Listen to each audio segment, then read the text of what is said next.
there's good in you, John Jackson. There's just not enough good.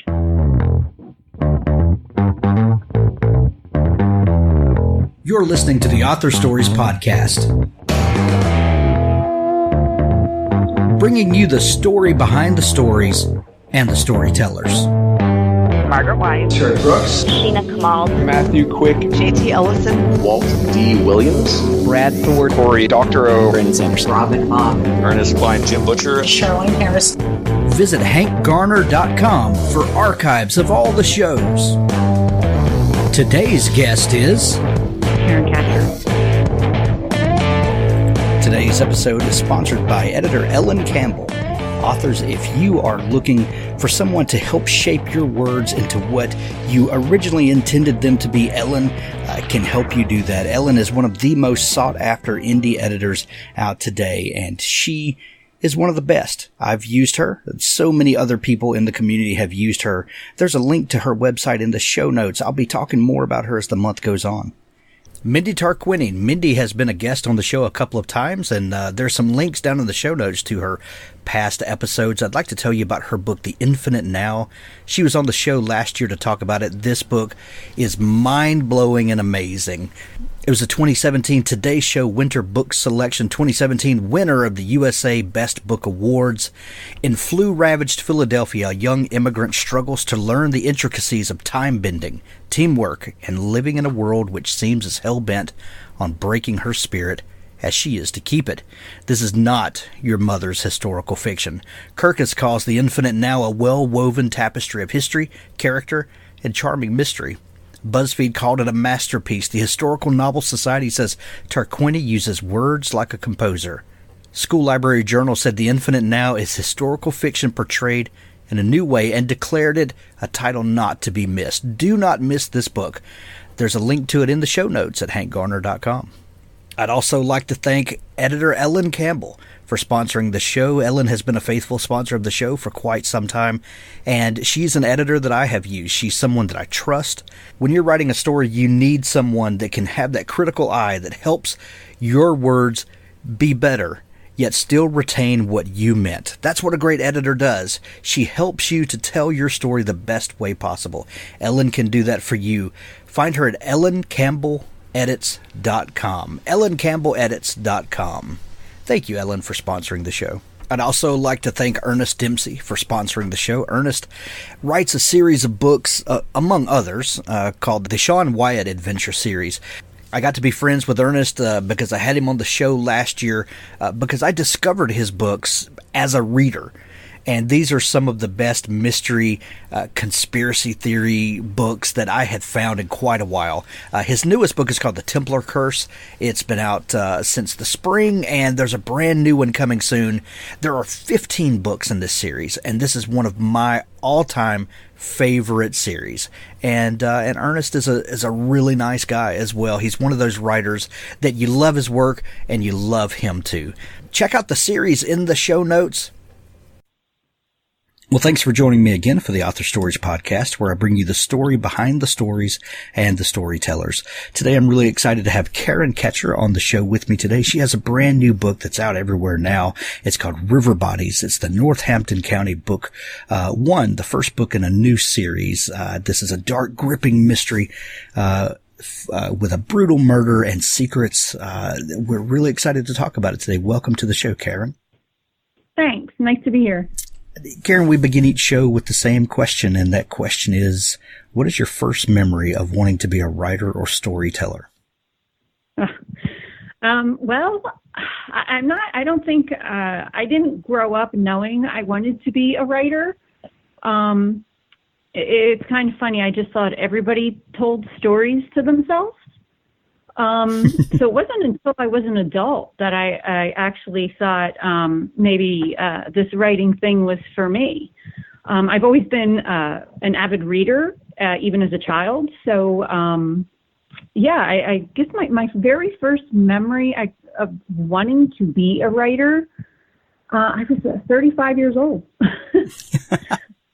So it came later in adulthood. I was home with my two daughters who are now teenagers, and they were babies, and I was watching an episode of Oprah. It was her book club. And I remember the audience was so angry over this character in this novel. The novel was While I Was Gone by Sue Miller. And they were fighting over this character. And I was just like, I want to do that. I want to write something that people talk about or that they get so angry over that they fight about. And then it just, I don't know, it just never occurred to me. I don't know why. Were you an avid reader when you were younger? Oh, absolutely. Yeah, I remember we didn't have a whole lot of money when I was growing up, so I spent a lot of time at the library. And later then Scholastic came out with, there are those, I don't know if they were monthly flyers where you can buy books through Scholastic. And I remember just being so excited when I would get the mailing, when they would come in and I would get those books. So yeah, from early on, I was a reader. I've always made up stories in my own head. I just never put two and two together. I don't know. That's, what kinds of books did you really love? Were mysteries high on your list? Yeah, I started reading Lois Duncan. Down a Dark Hall, I think it was called. Okay. Really inspired me or got me into the genre, and I was a huge Stephen King fan. So I've always liked darker suspense. I guess they're even in the realm of horror. I don't think I came into crime fiction until I was older. I was a criminal justice major in college, and I really loved true crime. So I guess that's where my love of mystery and the crime fiction genre came into play. You also have a master's in education, don't you? Yes, I do. I was all over the place. I know that's I love that you've got the bachelor's in criminal justice and then in education. How did those two things merge for you? Well, I couldn't settle on a career. Let me just start back with the criminal justice, which you might understand my path a little bit better. Okay. When I entered college, I went in as an English major, and I really did want to do something with literature, but I didn't know what. So I thought, well, maybe I would teach. But in my freshman year of college, I took a creative writing class. And this was before computers and everything. Yeah, I know I'm dating myself, but my first assignment was to write about a topic, a stereotype of some sort. So I wrote my essay, and this is on, pencil and paper, and I turned it in, and my English professor loved it so much, he photocopied it and handed it out to the English department, which sounds great, except that another friend of mine who had a different professor had the same assignment, and she didn't know what to write. So I showed her my paper, and unfortunately she copied it and handed it in. And we were both called, I had to basically defend my paper to the entire English department. Oh, my goodness. Right, yes, and I was devastated. Talk about true crime. Right, well, right. I'm super sensitive. And I obviously it wasn't plagiarism on my part. And actually, I think we both just, back then things were a little different. It wasn't as harsh, I don't think.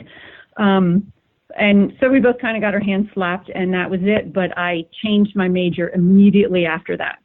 And I went into criminal justice. And the reason I went into criminal justice was because I took a course as an elective, and I absolutely loved reading the cases.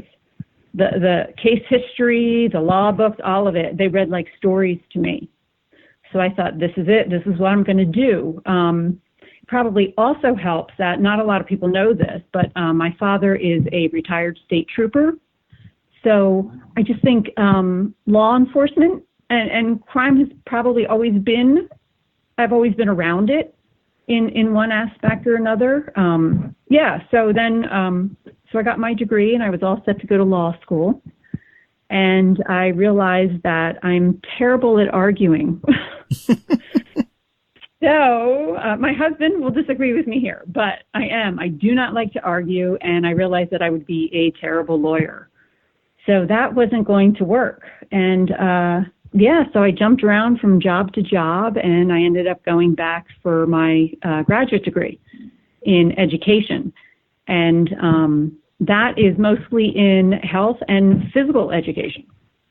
I always been a very big sports fan. So I have a lot of interests, I guess. Yeah. But so I went back and I got my degree, and I was teaching for a little while, and then I got married and did that whole thing and started to have babies and such, and the writing came back to me. It's so funny though. Looking back, can you see that thread of story that as you talk, I can see it, that you loved criminal justice because those case files read like stories to you. You could envision, the scenario and the people and all of that stuff. Looking back, do you see that now? Oh, absolutely. Everything happens for a reason, and I truly believe that. So this was just my path, my journey to get to where I am today and right I am today and doing really what I'm passionate about. Yeah. It took me a little longer than most, maybe. Yeah.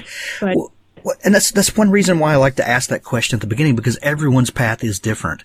And even though I believe that storytellers are born that way, we don't all have that moment of recognition at the same time. Sometimes it's early at 5 or 6, and sometimes it's because they had a teacher in high school that saw something in them, or maybe it's at 35 when an inspired story idea comes. What was the catalyst that got you going at age 35? I think you said. It was Sue Miller's. It was while I was gone, and I know she is known as a literary author. Yeah. But that particular book had a murder in it. And it dealt with like a past present situation, and I was captivated by it. Like I said, it dealt with family and violence and past murder and how it reverberated through this character's life. And I just caught the bug, I guess. I don't know. So you have this Oprah's Book Club moment and the story that had all the elements that you loved. How does that translate to you sitting down at the computer and start feeling out your own story? Gosh, I don't know. You know what? I was so naive. I just sat down and did it. I had no idea what I was doing. And I think, it was an escape for me. I was home with 2 small children. I was, I always laughed that my brain was oozing out of my ears. There's only, I needed some intellectual stimulation, and I think I found it in storytelling, in my own, I like to be alone anyway, so it was an easy transition for me. But yeah, I think a lot of it was just not knowing that I couldn't do it. Right. Those early moments of naivete are some of the best in the world. When you sit down and no one has told you that you can't do something, no one expects anything. A lot of times maybe it's just you, maybe a spouse or a close friend knows that you're working on something, and there's just the freedom of no expectations. Those are beautiful times. And that was absolutely what happened. I didn't tell anybody. I told my husband. He was very supportive. He thought it was great from the beginning. I told a few close friends, and that was it. So out of that experience, was that your first book? Well, the first 3 or 4 did not publish. as is most people's experience. Yes. It took me 8 years to sign with a literary agent. I think it might have been my 4th book. Yeah, it took me that long to write something. I basically had to teach myself how to write. I did join a writers group in my area, a local writers group. I went to a few writers conferences. Mostly I read. I did a lot of reading. I think that's just the best teacher. Yeah. Is to read and read and read, especially in your genre. But you know what? I also like to break out of my genre. Yeah, I think it's important. Yeah, so I guess, it wasn't anything that happened overnight, that's for certain. Yeah. Yeah, I'm always, I love hearing those stories of people working at it until, that moment comes when everything has worked itself out and your writing has evolved and transformed into where you are. What do you do in those days, when you're writing 4 novels that don't sell, and you keep writing anyway? I had Brandon Sanderson, the fantasy and science fiction writer, on a while back, and he said that he wrote like 13 novels that did not get published until his first one did. And he said the fact is that I would have been writing novels anyway, and my kids would have just inherited a house full of unpublished novels because I was going to do that whether anybody ever published them or not. When you're in that stage of writing those novels that aren't publishing, what keeps you going? Fear of failure, and I sent them out, and all those rejection letters, it fueled my motivation. I was like, no, I am going to write something that's good enough. I just turned that into fuel to get better. I don't know. I think that's a personality trait really with me, or maybe it's really hard-headed. I don't know. But yeah, I just, I use that to fuel me. And I just thought, no, I'm going to write something that is good enough. Well, writers are these weird people that, when they get rejection, instead of, accepting that as fact, they say, "Oh, I'll show you," and they go write another one. That's pretty much what it turned into for me. Yeah. So your first book that got published, was that The Secrets of Lake Road? That was, yes. Yeah. Tell us about that story. How did that story come to you, and what's it about? Okay, so it's about when I was a young girl, my grandmother owned a cabin at a lake. It's a privately owned lake, so I don't mention the actual name of the lake, but it was in the Poconos. And when I was, I guess, around 10 years old, a 14-year-old boy drowned in the lake. And this was in the 70s, so things were done a lot differently then. And I remember watching them search for him. It took 3 or 4 days for them to find his body. I remember the helicopter circling the lake, and I was on the beach when they did find him and pulled him onto the beach. And really, it was the first dead body I ever saw. And that really stayed with me. There was, the lake was always a wonderful place, but also I always felt it was dangerous. So I liked that juxtaposition, I guess, that kind of suspense. I knew I wanted to set a story there and work through maybe my own fears with The Secrets of Lake Road. So, I set it there, and it's about a family, in a summer vacation, and what happens really to the community when tragedy occurs like that. And what did the small community and vacationers, the beaches, everything was closed while they searched and stuff, and how that impacted the community. So that turned out to be The Secrets of Lake Road. It's not a story. It's not what? A lot of people are like, oh, some people have contacted me. They remember that happening. It's not based on a true story in that sense. I made Secrets of Lake totally fictional, but I used those feelings as a child. So it's really like a coming of age story for my protagonist. Right. That first feel that the world is not a safe place. Right, right. And that juxtaposition that you talked about, that juxtaposition or contrast of this beautiful, idyllic setting, something that triggers warm, happy memories in us, maybe communities that are tight-knit, and then something tragic that happens on top of that. That's where great suspense novels, even horror, those are the things I think that affect us the most deeply, because we're injecting something terrible into these great memories that we have. Right. And that's, really basically what I do, or I try to do in each of my novels. Right. Right. You followed up that novel with the Sisters of Blue Mountain. What was that story about?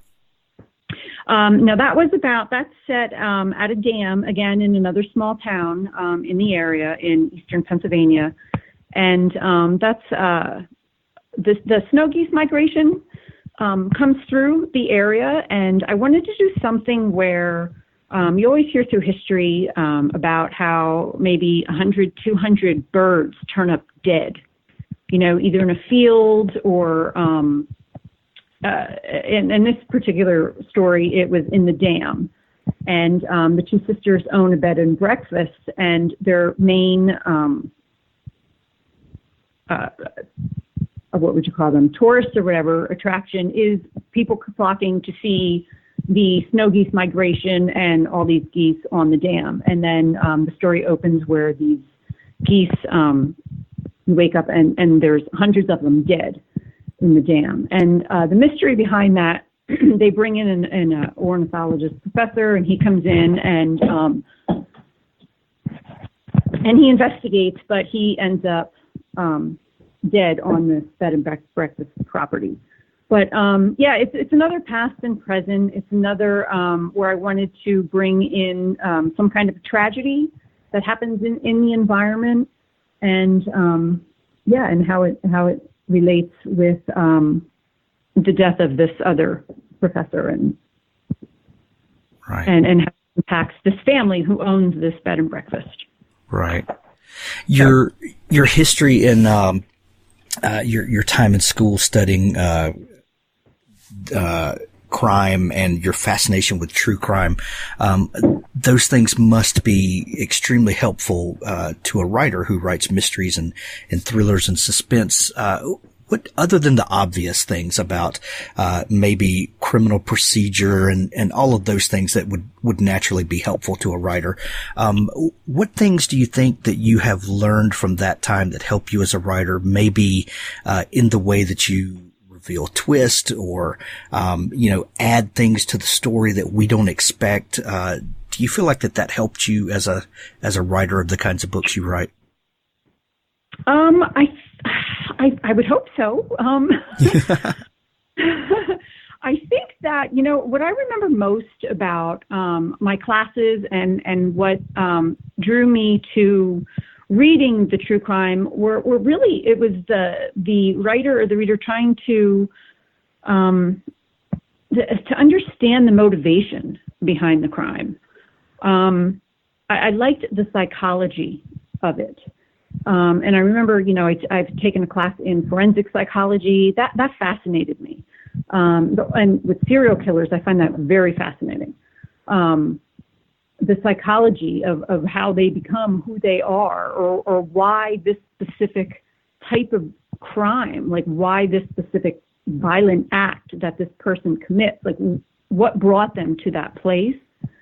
So I think it was my fascination with looking into almost behind the scenes rather than just the procedure of going through law enforcement. I think that helped, or tried to help.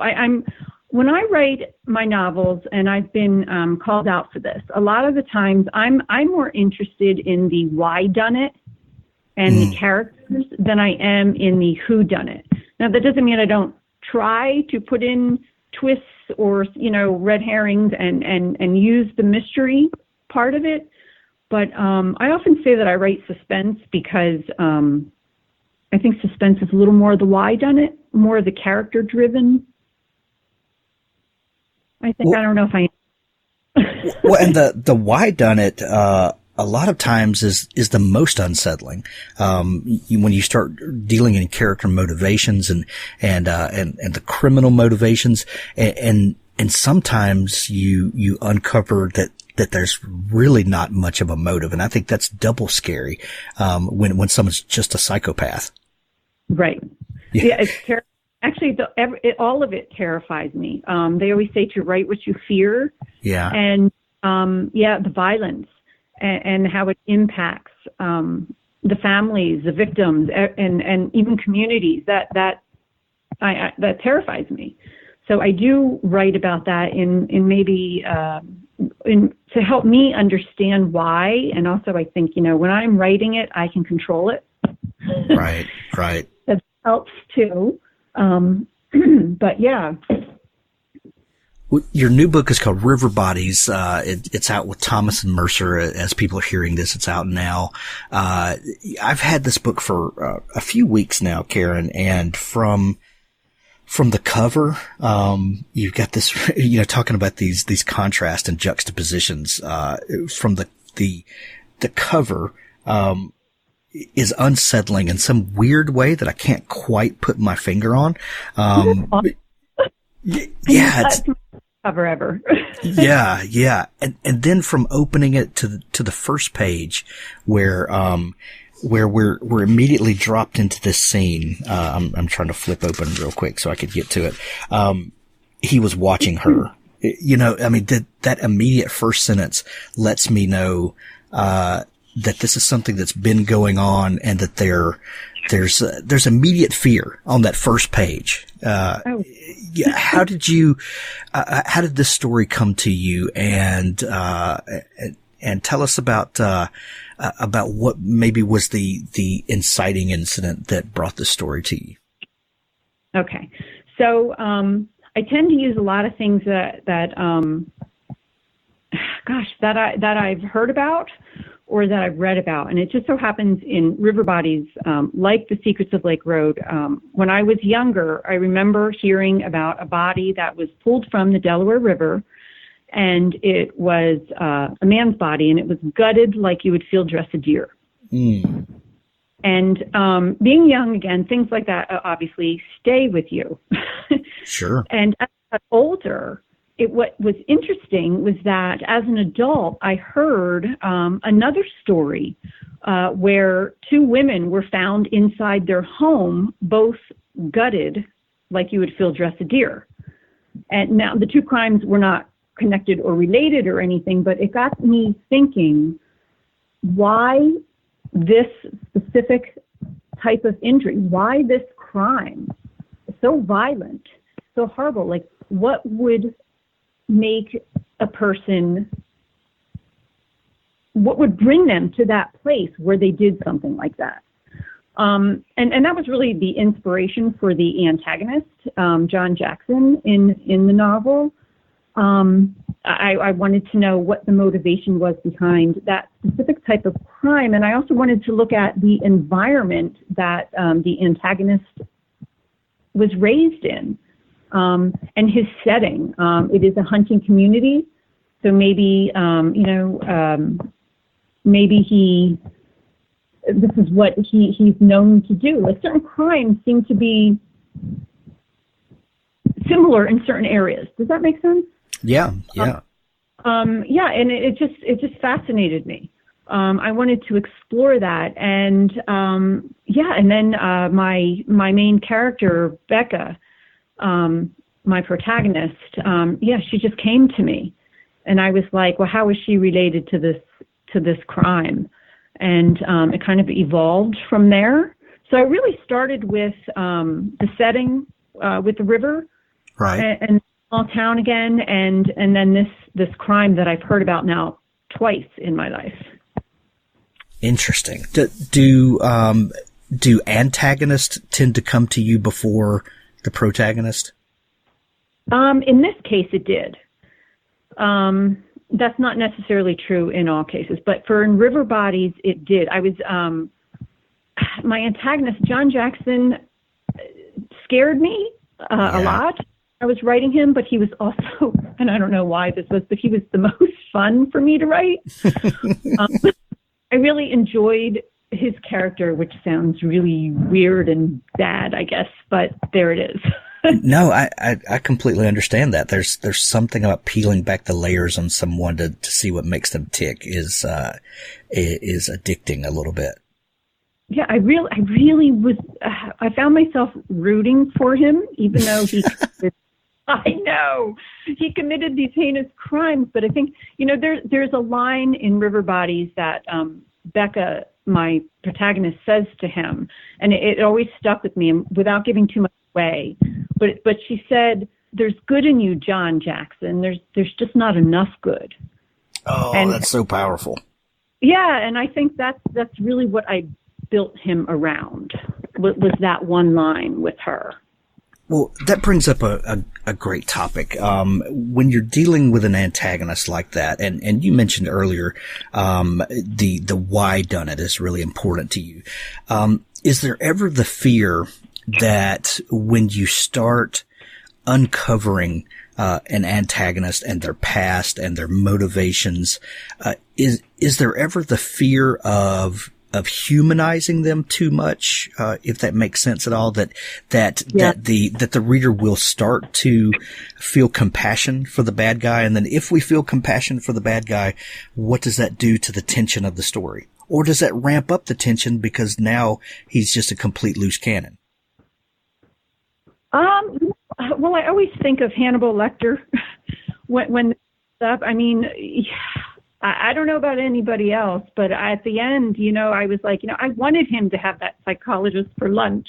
You were like rooting for him in a way, which is crazy. He was probably one of the best antagonists or villains ever written to me. So I knew when I was writing my antagonist, John, I knew I wanted the reader not maybe really empathize with him, but understand him and understand he's really a product of his environment. And I think once you understand where he came from, maybe you can understand his actions. That doesn't make it right. Yeah.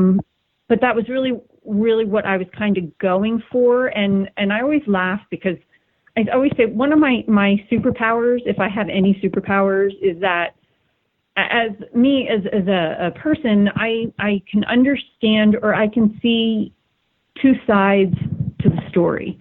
I can always see and understand, both positions of a situation. I'm all about the gray, I guess. Yeah. And not black and white. So I think I bring that to my writing. A lot of readers, though, don't always see things that way. But. Yeah. Well, what's interesting when you start seeing these characters, what makes them who they are, and you do start feeling compassion because like your protagonist says, there's good in you. There's just not enough of it. And when we start understanding him and feeling for him, and then he does something heinous on top of that, when we feel like he should be moving forward instead of backward, I think that's twice as powerful for the reader. Well, I hope so. I tried.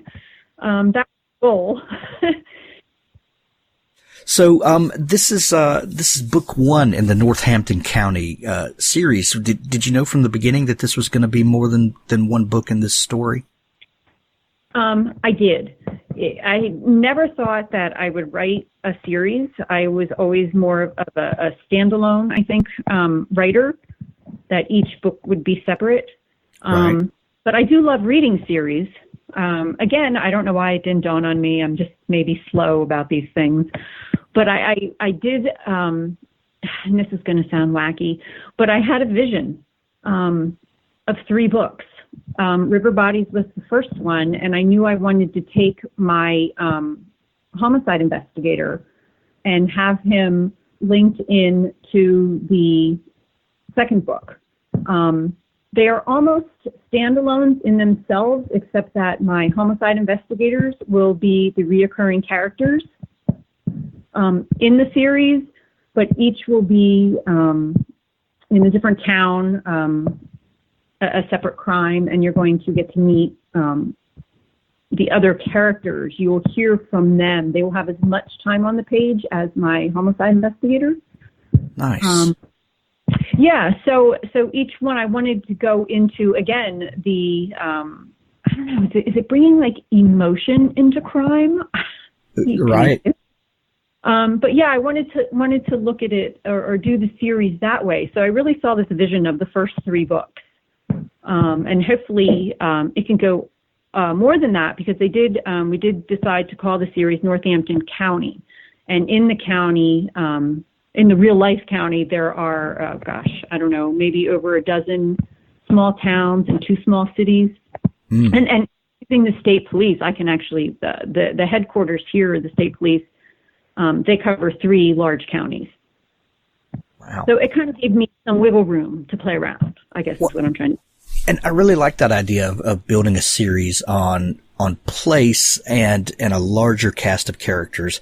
Because one thing that happens in, when you've got this series that's based on, one detective or one investigator, you wind up with a person that every time they turn around, they're stepping over dead bodies, and you start, the luck of this character, if you will, starts kind of eroding the believability of the series. So I really like the idea behind this. It's really, really neat. Thank you. Yeah, I just also think though too, it keeps me fresh. Right. Right. It's almost like I get to start. Oh yeah, I get to bring him back because it's comfortable to know him, but it's also like a fresh palette for all the other characters. Right. We've talked about Becca a little bit, and we've talked about the antagonist a little bit. But what's the setup for the story? What happens to incite this mystery and this the thing that sets all this in motion? Okay. What it is there are 2 bodies that are pulled from the river, and they're 20 years apart. And the second body is pulled from the river in the beginning of the book, and you find out that right away. And so that my investigator, Parker Reed, he comes in and he's trying to connect the 2 murders. He thinks there's a connection between the 2. They have the same MO. My protagonist, when Becca comes back to town, she starts digging in her past, and what she finds could help solve the murders, or really lead to her own. So that's kind of the setup for the story. Well, the book is out everywhere now. It's called River Bodies. Karen, this is the perfect spooky read for this time of year. If you want to curl up as the days are shorter and it's darker and Halloween is just behind us. This is a great read for that.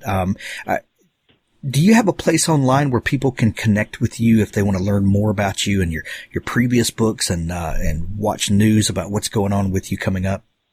Oh, sure. Yes. I do have a website. It's just KarenKatchur.com, and you can find me on Facebook and Twitter. Again, it's just Karen Katchur. Awesome. Karen, thank you so much for taking time to come on the show today. We're going to send everybody to pick up a copy of River Bodies and send everybody to see you. Thank you so much, Hank, for having me. Thanks for listening to the Author Stories podcast. For more great author interviews like this one, go to hankgarner.com and dig through the archives. There's something there I know you'll love. Now stay tuned for a special audio clip from Richard Gleaves' The Jason Crane series. Midnight struck. The Sandman had come. A few faint notes drifted through the rooms of 417 Gorybrook. The hollow wind testing the weatherproofing, the weak scritch of the persimmon tree against Zeph's window, and the drone of Hedwig's snoring. The old house shifted, creaked, and the shade of Agatha Van Brunt descended from the attic. "Brom?" she called. The ghost paused, collecting herself on the stair. She passed a mirror, but the glass remained empty, reflecting only absence. Agatha would not have recognized herself anyway. She had been beautiful long ago, and still was in her own mind. Not a toothless and wizened spectre. Not a blue chalk sketch of a hag half erased from the blackboard of night. She drifted into the master bedroom, disappeared into a shaft of moonbeams, and reappeared on the other side. She stood over Hedwig, listening to him snore. But Hedwig was not Brom. She needed Brom. She slipped through the floor into Zeph's bedroom. She stood over him for a long time, listening to the persimmon tree's weak coffin scratch on the window screen. Brom? No, this was not Brom. Not Brom, her son. But she loved this boy. So much hidden potential. He reminded her of Dylan, her grandson. Dylan had slept in this room many, many times. But Dylan was dead, never to return. This boy, Zeph, was alive. So alive. Oh, would that he might remain so forever. Look at him. Who would consign such a handsome lad to the rot of death? Only a very cruel and blind god. Agatha brushed her spectral lips to Zeph's cheek. He stirred, scratched the spot, and rolled into his pillow. But Zeph was not Brom. Where? Oh, Brom is dead. She remembered now. Brom is dead, and so are Hermanus, my husband, and Hans, my brother, and old Baltus Van Tassel, and Katrina, all dead. Only old Agatha remains, after a fashion, to trouble the world. Her sense of herself sharpened and returned to her. She searched the rooms for the Crane boy. She sensed him. Yes, here was the boy, sleeping fitfully, holding his animal. She extended a hand as if to reach into Jason's chest and take his heart in her talons. The dog woke, sensing Agatha's presence, and growled. Growl till your voice cracks, cur.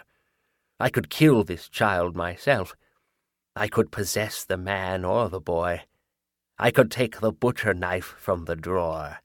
I could stride through the night in strong male form and dissect this child at my whim. Something struck her. Something blasted her up and away from the boy. She collected her energies again and tried to re-enter, but could not pass through the walls.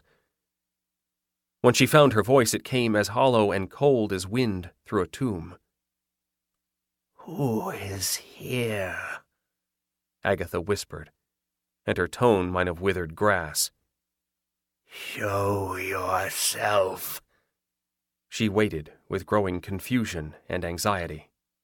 She threw herself forward and battered the door like a tempest. Who is here? She cried. But no one answered.